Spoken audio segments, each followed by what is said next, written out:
നമസ്കാരം. 77-ലെ പിണറായി വിജയന്റെ തിരഞ്ഞെടുപ്പ് വിജയം RSS പിന്തുണയോടെ. ഈ അടുത്ത കാലത്ത് പിണറായിക്ക് RSS ബന്ധമുണ്ടെന്ന് വരുത്തി തീർക്കാൻ സതീശൻ ആവർത്തിച്ചുന്നയിക്കുന്ന ഒരു പച്ച നുണയാണ്. ഡീലാണ് മുഖ്യമന്ത്രി എന്തിനാ പ്രകോപിതനാവുന്നത്? മുഖ്യമന്ത്രി കോലീബി എന്ന് പറയാ. ആ മുഖ്യമന്ത്രിയല്ലേ RSSന്റെ കൂടെ പിന്തുണയോടുകൂടി ജയിച്ച് MLA ആയത് 77-ൽ? ആർക്കറിയാൻ പാടില്ലാത്തത്? അദ്ദേഹത്തിന്റെ ഈ അടുത്ത ദിവസത്തെയും മുന്നേയുമുള്ള പല പത്രസമ്മേളനങ്ങളിലും ഈ കാര്യം ഇദ്ദേഹം ആവർത്തിച്ചിട്ടുണ്ട്. ഏതു വർഷം? 77-ന്റെ ചരിത്രത്തെക്കുറിച്ച് ഈ നാട്ടിൽ പലർക്കും അറിയില്ല. അത് സതീശന് കൃത്യമായിട്ട് അറിയാം. കോൺഗ്രസ്സുകാരോ ലീഗുകാരായിട്ടുള്ള അണികൾ അതിൽ ഭൂരിപക്ഷം പേരും ചരിത്രബോധമില്ലാത്തവരാണ്. അതിനെക്കുറിച്ച് കൃത്യമായിട്ട് അറിയാവുന്ന വ്യക്തിയാണ് സതീശൻ. അതുകൊണ്ടാണ് എന്താണ് 77-ൽ സംഭവിച്ചത് എന്നതിൻ്റെ യാഥാർത്ഥ്യം അറിയാമെങ്കിലും അത് ഈ ചരിത്രബോധമില്ലാത്ത എന്നെ വിശ്വസിക്കുന്ന കഴുതകളായിട്ടുള്ള അണികൾ അവരെ തെറ്റിദ്ധരിപ്പിക്കാൻ, ഇല്ലാത്തതുണ്ട് എന്ന് വരുത്താൻ സാങ്കേതികമായിട്ടുള്ള ഒരു കാര്യത്തെ ഉയർത്തിക്കാട്ടിക്കൊണ്ട് RSS ബന്ധം ആരോപിക്കുന്ന സതീശൻ എന്ന പൊളിറ്റിക്കൽ കാപട്യത്തെ നാട് തിരിച്ചറിയണം. എന്താണ് 77-ൽ സംഭവിച്ചത്? മുഖ്യമന്ത്രി പിണറായി വിജയൻ തന്നെ ഇദ്ദേഹം ഇത് സഭയിൽ ഉന്നയിച്ച സന്ദർഭത്തിൽ വളരെ കൃത്യമായി വിശദീകരിച്ചതാണ്. 77-ലെ തിരഞ്ഞെടുപ്പ് വരുന്നതിന് തൊട്ടു മുന്നോടിയായിട്ടാണ് ഈ നാട്ടിൽ അടിയന്തരാവസ്ഥ ഉണ്ടായത്. അതായത് എമർജൻസി പ്രഖ്യാപിച്ചു. ആര്? ഒരു പ്രധാനമന്ത്രി. കോൺഗ്രസ് ഇപ്പോഴും അവരുടെ ഏറ്റവും വലിയ നേതാവെന്നും ഏറ്റവും മഹത്തരമായ നേതാവെന്നും ഉരുക്കു വനിതയെന്നൊക്കെ അവകാശപ്പെടുന്ന, എന്നാൽ ഈ രാജ്യത്തെ സംബന്ധിച്ച് നോക്കുമ്പോൾ ഈ നാട്ടിലെ മനുഷ്യർക്ക് ഏറ്റവും കൂടുതൽ മുറിവേറ്റ ജനാധിപത്യത്തെ പിച്ചിച്ചീന്തിയ ആ തീരുമാനം സ്വന്തം രാഷ്ട്രീയ ഭാവിക്ക് വേണ്ടിയും സ്വന്തം അധികാരം നിലനിർത്താൻ വേണ്ടി ഒരു കോൺഗ്രസ്സുകാരിയായ സ്ത്രീ ഈ നാടിനോട് ചെയ്ത ഏറ്റവും വലിയ ചെറ്റത്തരമാണ്. ആ ഒരൊറ്റ കാര്യം കൊണ്ടാണ് ഈ നാട്ടിൽ സംഘപരിവാറുകാർക്കൊക്കെ വളക്കൂർ ഉണ്ടാക്കി കൊടുക്കുന്ന സാഹചര്യം ഉണ്ടായത്. അങ്ങനെയുള്ള എമർജൻസി അല്ലെങ്കിൽ അടിയന്തരാവസ്ഥയ്ക്ക് ശേഷമാണ് 77-ലെ തിരഞ്ഞെടുപ്പ് നടക്കുന്നത്. ഈ അടിയന്തരാവസ്ഥ കാലഘട്ടത്തിൽ ജയിലിലടയ്ക്കപ്പെട്ടവരുടെ കൂട്ടത്തിൽ മുഖ്യമന്ത്രി പിണറായി വിജയനുമുണ്ട്. തല്ലിച്ചതച്ചു കരുണാകരന്റെയും ഇന്ദിരയുടെയും പോലീസ്. അങ്ങനെയുള്ള വ്യക്തികൾ 18 മാസത്തോളം ജയിലിൽ കിടന്ന് പുറത്തിറങ്ങിയതിനു ശേഷം ഒരു തെരഞ്ഞെടുപ്പ് വരുന്ന കാലഘട്ടത്തിൽ ഇന്ദിരാജിയുടെ കോൺഗ്രസിനെ പിന്തുണയ്ക്കണമെന്നാണോ നിങ്ങൾ പറയുന്നത്? അന്നത്തെ കാലഘട്ടത്തിൽ ഈ അടിയന്തരാവസ്ഥയ്ക്കെതിരെ ഈ നാട്ടിൽ എല്ലാ രാഷ്ട്രീയ മുന്നണികളും ഒന്നിച്ചു. ഇന്ന് സംഘപരിവാർ രാഷ്ട്രീയത്തെ പുറത്താക്കാൻ വേണ്ടി ഇന്ത്യ അലയൻസിൽ ഈ നാട്ടിലെ മറ്റുള്ള രാഷ്ട്രീയ പാർട്ടികളെല്ലാം ഒന്നിക്കുന്നത് പോലെ തന്നെ, അല്ലെങ്കിൽ സംഘപരിവാർ ഇതര രാഷ്ട്രീയ ആശയമുള്ളവർ ഒന്നിക്കുന്നത് പോലെ അന്നും ഒന്നിച്ചു. ആ ചരിത്രത്തെയാണ് വക്രീകരിച്ചുകൊണ്ട് RSS എന്ന പേര് ചേർത്തുകൊണ്ട് സതീശനും സുഡാപ്പികളും മൗദൂദികളും ഈ നാട്ടിൽ ഈ തെമ്മാടിത്തരം പറഞ്ഞ് പ്രചരിപ്പിക്കുന്നത്. ഇനി അതിൻ്റെ വസ്തുതയെക്കുറിച്ച് നിങ്ങൾക്ക് കുറച്ച് ഡീറ്റെയിൽഡ് ആയിട്ട് കഴിഞ്ഞ ദിവസം ഇതേ ചോദ്യം M സ്വരാജിനോട് മാധ്യമങ്ങൾ ഉന്നയിച്ചു. ആ ഉന്നയിച്ച സന്ദർഭത്തിൽ അതിനെ സംബന്ധിച്ചുള്ള ചരിത്രം അദ്ദേഹം വിശദീകരിച്ച് മാധ്യമങ്ങളോട് പറഞ്ഞു. കേട്ടാൽ കുറച്ചെങ്കിലും ചിന്താശേഷിയുള്ള മനുഷ്യർക്ക്, സത്യം അറിയണമെന്നുള്ള മനുഷ്യർക്ക്, ചരിത്രം മനസ്സിലാക്കണമെന്നുള്ളവർക്ക് ആ വാക്ക് കേട്ടാൽ മതിയാകും. പച്ച കള്ളമാണ് അദ്ദേഹം ആ പോസ്റ്റിൽ എഴുതിയിട്ടുള്ള കാര്യങ്ങളെല്ലാം. 77-ലെ തെരഞ്ഞെടുപ്പിനെ കുറിച്ചാണ് പറയുന്നത്. 77-ലെ രാഷ്ട്രീയ സാഹചര്യം എന്താണ്, അന്നത്തെ സഖ്യം എങ്ങനെയായിരുന്നു, ധാരണ എങ്ങനെയായിരുന്നു, ചരിത്രബോധത്തിന്റെ കണികയുള്ള ഏതൊരാൾക്കും അറിയാം. 75-ൽ അടിയന്തരാവസ്ഥ പ്രഖ്യാപിക്കുന്നു. ഇന്ത്യയിൽ അങ്ങോളം ഇങ്ങോളം ജനാധിപത്യ അവകാശങ്ങളെല്ലാം തുറങ്കിലടക്കപ്പെടുന്നു. 3 ലക്ഷം ആളുകൾ അന്ന് ഇന്ത്യയിൽ ജയിലിലടക്കപ്പെട്ടു എന്നാണ് കണക്ക്. നിരവധി ആളുകൾ കൊല്ലപ്പെട്ടു.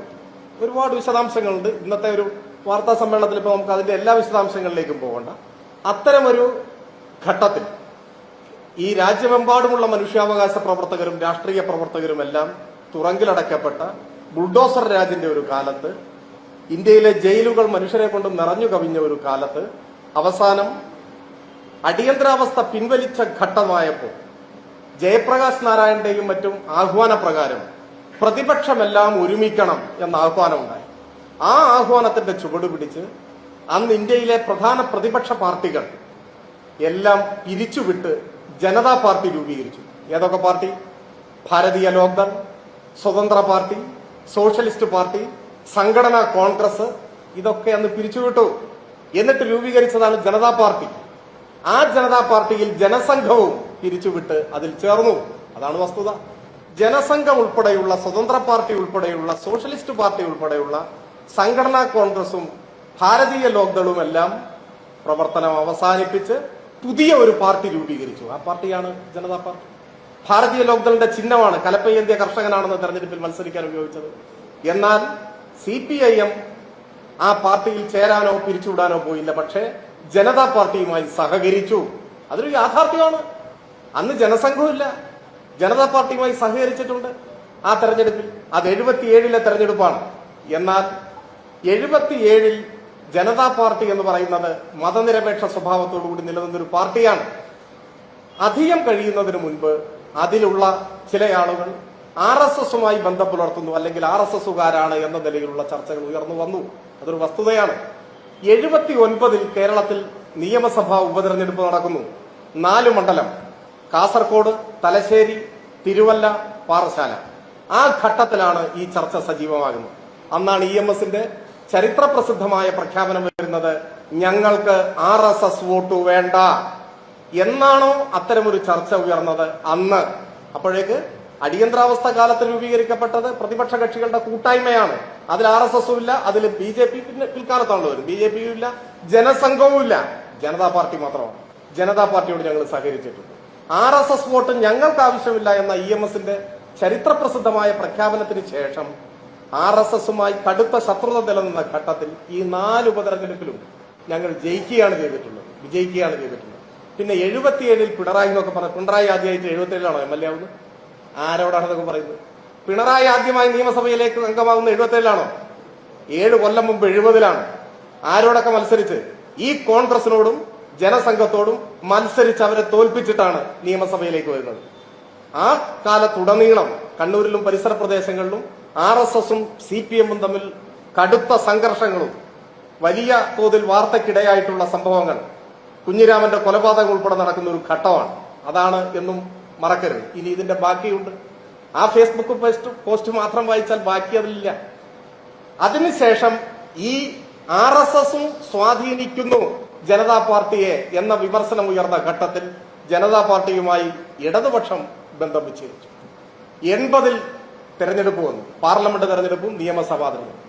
80-ലെ പാർലമെന്റ് തെരഞ്ഞെടുപ്പിൽ ഈ ജനതാ പാർട്ടിയുമായി, ഏത് അപ്പോഴേക്ക് RSS സ്വാധീനം ഉണ്ട് എന്ന് ആരോപിക്കപ്പെടുന്ന ജനതാ പാർട്ടി, പണ്ടതില്ല, ആ ജനതാ പാർട്ടിയുമായി കോൺഗ്രസ് സഖ്യത്തിൽ ഏർപ്പെട്ടു.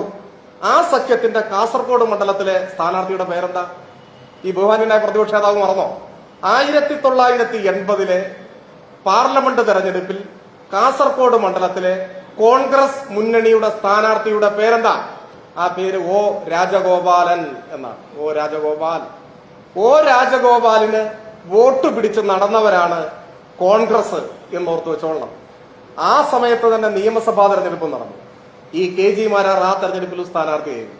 പെരിങ്ങളം മണ്ഡലത്തിൽ അന്ന് കോൺഗ്രസ് മുന്നണിയുടെ സ്ഥാനാർത്ഥിയായ RSSുകാരൻ KG മാരാരെ പെരിങ്ങളത്ത് തോൽപ്പിച്ചയാളാണ് ഇന്ന് എലത്തൂരിൽ മത്സരിക്കുന്ന ഇടതുപക്ഷ സ്ഥാനാർത്ഥി AK ശശീന്ദ്രൻ. അന്നും ഇന്നും ഇടതുപക്ഷത്തിന്റെ സ്ഥാനാർത്ഥിയായിരുന്നു. കേട്ടല്ലോ. ഇത് കേട്ടിട്ട് മനസ്സിലാകാത്ത മനുഷ്യർക്ക് ഇടതുപക്ഷ വിരോധം അന്ധത ബാധിപ്പിച്ചിരിക്കുന്നു. അതുകൊണ്ട് അവരുടെ കണ്ണ് തുറപ്പിക്കാൻ ഈ നാട്ടിൽ കഴിയില്ല. വേട്ടയാടപ്പെട്ട മനുഷ്യർ, അവർ ഈ നാടിന്റെ മോചനത്തിന് വേണ്ടി, ഒരു സ്ത്രീ അധികാരം നിലനിർത്താൻ വേണ്ടി ഈ രാജ്യത്തെ സ്വന്തം കാൽക്കീഴിൽ ജനാധിപത്യവും ഭരണഘടനയും മുഴുവൻ അട്ടിമറിച്ചുകൊണ്ട് അധികാരത്തിന്റെ ധാർഷ്ട്യം ഈ സമൂഹത്തിന്റെ മുന്നിലേക്ക് അടിച്ചേൽപ്പിച്ചു. ആ അടിച്ചേൽപ്പിച്ചതിന്റെ ദുരിതം ഇന്നും വിട്ടൊഴിഞ്ഞിട്ടില്ല. ലോക്കപ്പുകളിൽ മരണപ്പെട്ട മനുഷ്യരുടെ എണ്ണം അനേകമാണ്. അങ്ങനെ ഈ നാടിനെ കാൽച്ചുവട്ടിലാക്കിയ ഒരു ചരിത്രത്തിൽ ആ ദുരന്ത സർക്കാരിനെ പുറത്താക്കാൻ, അല്ലെങ്കിൽ അധികാര കൊതിമൂത്ത ആ സർക്കാരിനെ പുറത്താക്കാൻ ഈ നാട്ടിൽ ജയപ്രകാശ് നാരായണന്റെ നേതൃത്വത്തിലുള്ള ഒരു വിശാല മുന്നണി ഉണ്ടായി. ആ മുന്നണിയിൽ അന്ന് ഇടതുപക്ഷവും ഉണ്ടായിരുന്നു. അതുകൊണ്ട് RSS ബന്ധമെന്ന് പറയാൻ അതിൽ RSS ഇല്ലായിരുന്നു, ജനസംഘ് ഇല്ലായിരുന്നു. ഈ ചരിത്രം നിലനിൽക്കെ വളച്ചൊടിച്ച് ഇല്ലാത്തതിനെ ഉണ്ട് എന്ന രീതിയിൽ വാക് സാമർഥ്യം കൊണ്ട് സ്ഥാപിക്കാൻ ശ്രമിക്കുന്ന സതീശനും കൂട്ടരും ഇന്നലകളിൽ അവരുടെ രാഷ്ട്രീയ പാർട്ടിയിലെ വനിത ഈ രാജ്യത്തോട് ചെയ്ത ക്രൂരതയുടെ ഇരയായ മനുഷ്യരെ ഇന്ന് RSS ചാപ്പ കുത്താൻ ആ ഒരു സന്ദർഭത്തിലെ ഒരേട് മാത്രം അടർത്തിയെടുക്കുന്നുണ്ടെങ്കിൽ എത്രമാത്രം ദുഷ്ടലാക്കാണ് സതീശനെന്ന് നാട്ടുകാർ മനസ്സിലാക്കേണ്ടതുണ്ട്. ഈ കേട്ടതാണ് 77-ന്റെ ചരിത്രം. അത് കൃത്യമായി സതീശൻ വളച്ചൊടിച്ച് ഉപയോഗിക്കുന്നത് എന്തിനെന്ന് പറഞ്ഞാൽ അത് സ്വന്തം നേട്ടത്തിന് വേണ്ടിയാണെന്ന് ഈ നാട്ടിലെ ന്യൂനപക്ഷ വിഭാഗക്കാർ തിരിച്ചറിയേണ്ടതുണ്ട്.